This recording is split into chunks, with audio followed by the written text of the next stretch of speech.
Welcome back to the channel, everyone. Have you ever looked through your old coins, pocket change, or a forgotten collection? Today, we are taking a close look at a fascinating piece of American coinage history. Coin number 1. In this video, we are taking a close look at the 1965 Jefferson nickel with no mint mark. Its history, its unusual production story, its condition, the reasons collectors sometimes pay much more than 5 cents for certain examples, and the important details you need to check before believing a high price such as $95. And stay with me until the end, because we are going to talk about one of the biggest mistakes people make when looking at a 1965 Jefferson nickel. Many people see that there is no mint mark and immediately assume they have discovered an error coin. But in the case of 1965, the missing mint mark was actually intentional. So if your nickel has no D, no S, and no P, don't throw it away and don't assume it is automatically rare. There is much more to the story.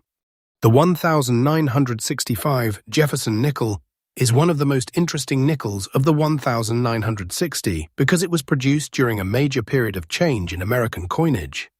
The United States was experiencing a serious coin shortage, and the government was trying to discourage people from removing coins from circulation and storing them.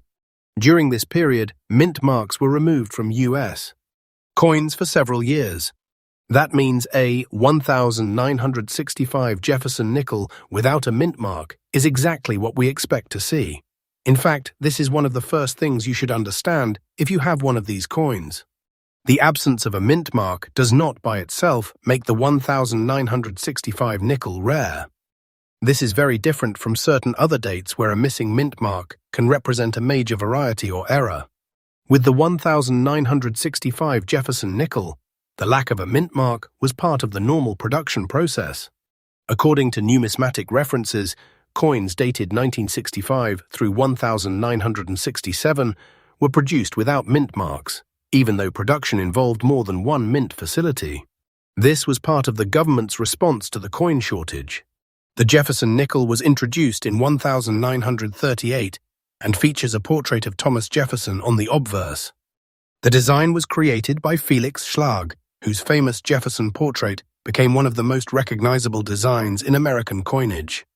On the front of the 1965 nickel, you should see the familiar portrait of Thomas Jefferson facing left.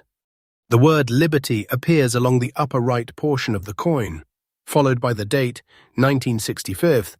The inscription "In God We Trust" appears around the design. Turn the coin over and you will see Monticello, Jefferson's famous Virginia home. Above the building is the word Monticello, while the words 5 cents and United States of America appear around the lower portion of the reverse. One of the most important areas to inspect is the famous Monticello steps, because on Jefferson nickels, strong and complete steps can make an enormous difference to collectors.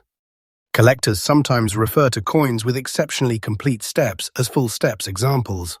These coins can be much harder to find than ordinary examples because the steps often become weak, incomplete, or blurred during the striking process. The 1965 nickel is particularly interesting in this regard because production during the coin shortage emphasized quantity. The mint was trying to produce enormous numbers of coins, and worn dies and incomplete strikes were common. That makes a sharply struck 1965 Jefferson nickel much more interesting to collectors. But the situation changes dramatically when we start talking about coins that have been preserved in exceptional condition.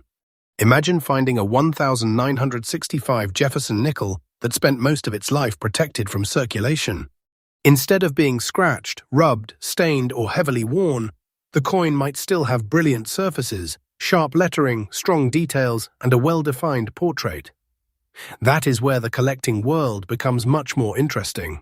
A coin that looks great to the naked eye may still have small imperfections under magnification. Collectors and professional grading companies examine factors such as surface marks, luster, strike quality, color, preservation, and overall eye appeal. If you have seen a headline claiming that a 1965 Jefferson nickel with no mint mark is worth $95, you should understand that the number should not be treated as a guaranteed value for every 1965 nickel. For example, a worn 1965 nickel found in circulation could be worth only a few cents. A nice uncirculated example could be worth several dollars or more. A very high-grade specimen can be worth substantially more. And a truly exceptional coin with desirable strike characteristics can enter an entirely different level of the market. One current reference lists ordinary uncirculated 1965 nickels around a few dollars in lower mint state grades and substantially higher amounts for better examples. It also records an auction result of $6,325 for an MS-67 example. That is a perfect illustration of why condition matters so much. The date alone doesn't determine the price. The missing mint mark alone doesn't determine the price. The real question is, what exactly is the condition and variety of your particular coin? Now let's talk about another fascinating possibility, the 1965 Special Mint Set, commonly called an SMS coin. This is where things can get really interesting. In 1965, the United States Mint produced special mint sets instead of the traditional proof sets collectors were accustomed to. These special coins were made with different preparation and presentation characteristics from ordinary circulation strikes. Next coin, number 2. This 1963 with D. Jefferson nickel. At first glance, this coin may look like an ordinary 5-cent piece from more than 6 decades ago. But when you examine the date, the Denver mint mark, the condition, the color, and the overall appearance, there is much more to this coin than meets the eye. In today's video, we are going to explore the history of the 1963 Jefferson nickel, explain what the small d mint mark means, talk about the unusual black or very dark appearance that some collectors may encounter, and most importantly, discuss the claimed market value of approximately $97 for a coin in the condition being featured in this video. So, if you have an old Jefferson nickel sitting in a collection, an inherited coin box, an old jar, or even a forgotten drawer, stay with me because you may want to look at your nickels a little more carefully after watching this video. The Jefferson nickel has been one of the most recognizable 5-cent coins in American history. The design was introduced in 1938 and features a portrait of Thomas Jefferson on the obverse, while the reverse displays Jefferson's historic home, Monticello. The design was created by Felix Schlag, whose work became one of the longest-running designs in United States coinage. The 1963 with D. Jefferson nickel belongs to the later years of the original Jefferson nickel series that began in 1938.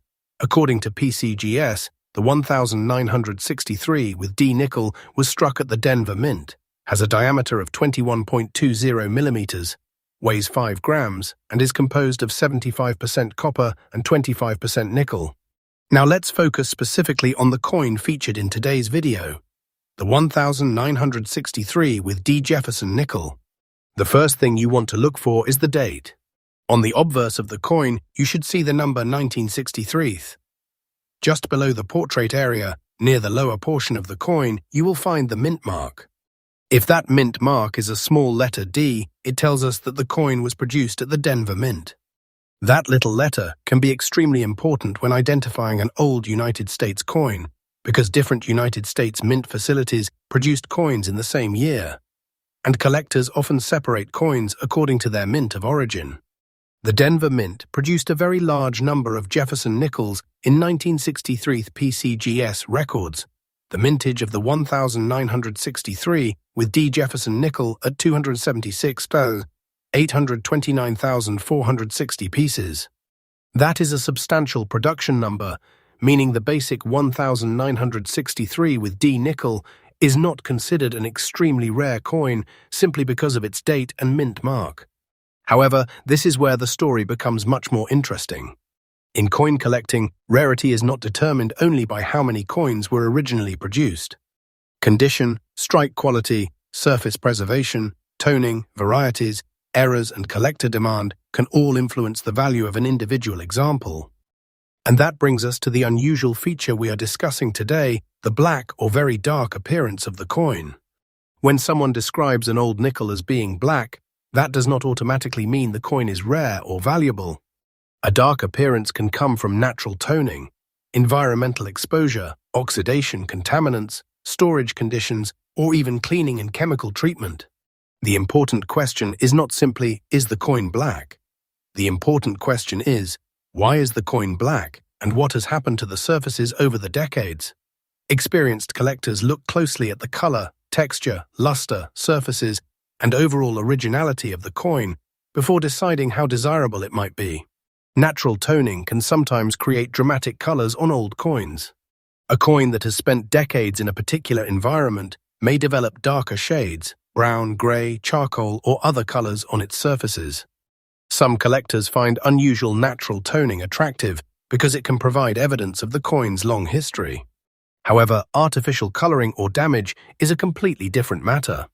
If a coin has been exposed to chemicals or deliberately altered to make it appear darker, collectors may consider the coin damaged or questionable. This is why simply seeing a black 1963 with D. Jefferson nickel should never be enough to conclude that the coin is worth a high amount. In fact, one of the biggest mistakes new collectors make is assuming that every coin with the same date and mint mark has the same value. That is simply not how coin collecting works. 1963 with D. Jefferson nickels can look similar at first glance but have dramatically different values. One might be heavily circulated, scratched, stained, or damaged and be worth only a small amount above face value. Another might have exceptionally strong surfaces, attractive toning, excellent preservation, or a desirable variety and potentially bring a much higher price. Professional grading can make a major difference when dealing with higher quality coins. The condition of the coin is therefore one of the most important factors to examine. Collectors use grading systems to describe the amount of wear and preservation present on a coin. Circulated coins show signs of use, including wear on Jefferson's hair, the lettering, Monticello, and other high points of the design. An uncirculated coin, on the other hand, has not experienced the same type of circulation wear and can retain its original mint luster. The higher the quality and preservation, the more attention the coin can receive from collectors. One particularly important area on Jefferson nickels is the reverse of the coin. Look carefully at Monticello, and especially the steps beneath the building. You may have heard collectors mention the term full steps, or FS. Full steps refers to strong, uninterrupted detail on the steps of Monticello. Jefferson nickels with exceptionally clear step detail can be much more desirable to specialized collectors. PCGS separately catalogs 1963D Jefferson nickels with the full steps designation, showing just how important strike quality can be for this series. This is an important lesson for anyone searching through old nickels. Don't just look at the date and mint mark. Flip the coin over. Examine Monticello. Look at the steps. Check the lettering. Look at the rims. Study Jefferson's portrait. Look for contact marks, scratches, discoloration, spots, and evidence of cleaning. A coin may have an interesting date but still have limited value if its surfaces are heavily damaged. On the other hand, an unusually well-preserved coin can attract serious collector interest. There is another fascinating part of the story. PCGS reports an auction record of $1,320 for a 1963 with D. Jefferson nickel, graded MS66+, sold by Heritage Auctions on December 7, 2019. This is a perfect example of why the phrase 1963 with D nickel by itself is not enough to determine value. A normal circulated example, a high-grade certified example, and an exceptional example with special characteristics can exist within the same date and mint mark category, while having completely different market values. Next, coin number 3. This 1998 Jefferson nickel with the D mint mark, especially an example described as being in very fine condition. And according to the market value featured in today's discussion, this particular coin is valued at approximately $66. That is an incredible difference when you compare it with the original 5-cent face value. But before you start searching through every nickel in your pocket, there are some very important details you need to understand about the 1998 with D. Jefferson nickel, including its condition, mint mark, strike quality, possible varieties, and the difference between an asking price and an actual market price. Welcome back to the channel, everyone. If you enjoy discovering interesting American coins, learning how to identify valuable nickels, and finding out which details can make an apparently ordinary coin more desirable to collectors, then you are definitely in the right place. In today's video, we are going to examine the 1998 with D. Jefferson nickel from every important angle. We will talk about the history of the coin, where it was produced, what the D mint mark means, what the coin is made of, how to recognize very fine condition, why collectors pay attention to the Monticello steps on the reverse, and most importantly, why a coin that originally carried a face value of just 5 cents can sometimes be offered at a much higher price. The 1998 with D. Jefferson nickel was struck at the Denver Mint, and the D mint mark is the key feature that identifies its mint of origin. The 1998 with D issue had a very large production, with sources listing a mintage of roughly 635 million pieces. The coin was made from the traditional copper-nickel composition used for regular Jefferson nickels of this period, consisting of 75% copper and 25% nickel. It has a diameter of approximately 21.2 millimeters and weighs about 5 grams. At first glance, a 1998 with D. Jefferson nickel may not appear particularly special. After all, millions of these coins were produced, and many examples have survived.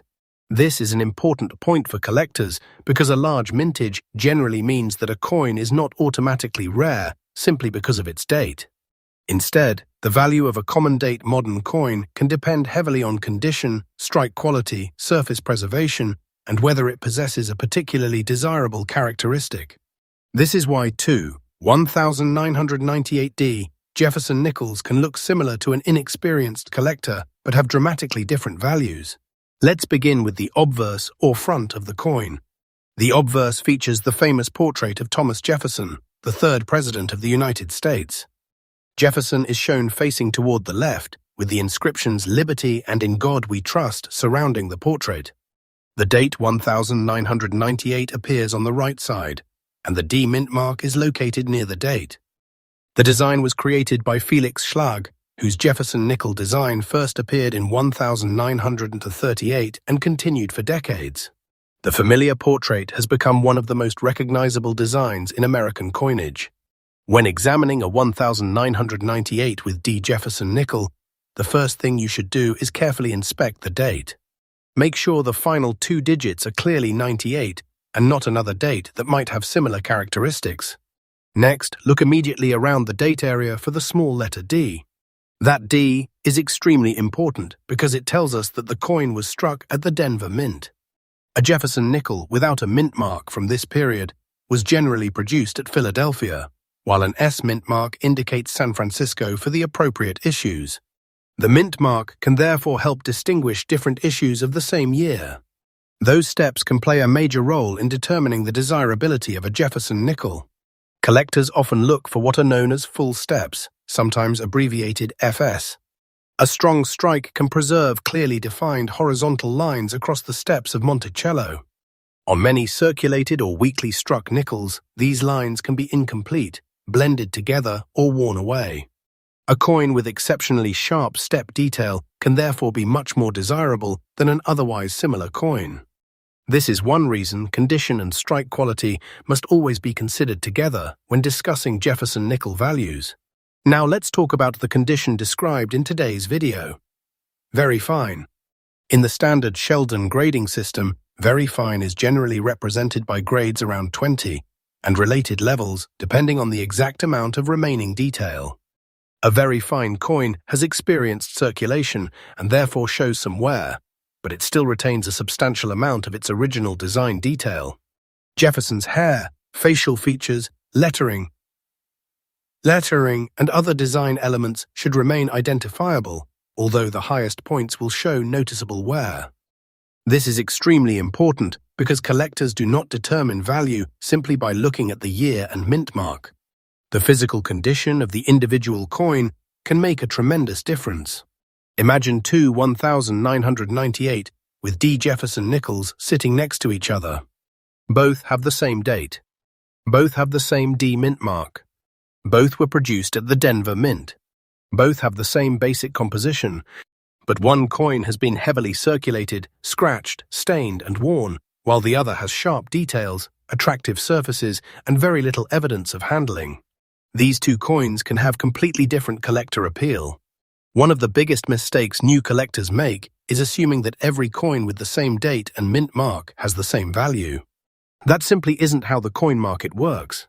A coin's value can depend on grade, eye appeal, rarity, strike quality, errors or varieties, certification, demand, and the prices that buyers are actually willing to pay. This is particularly important with modern coins because many were produced in enormous quantities. The challenge is often not finding the date, but finding an example with an exceptional combination of characteristics. If you enjoy this video, like this video, subscribe the channel.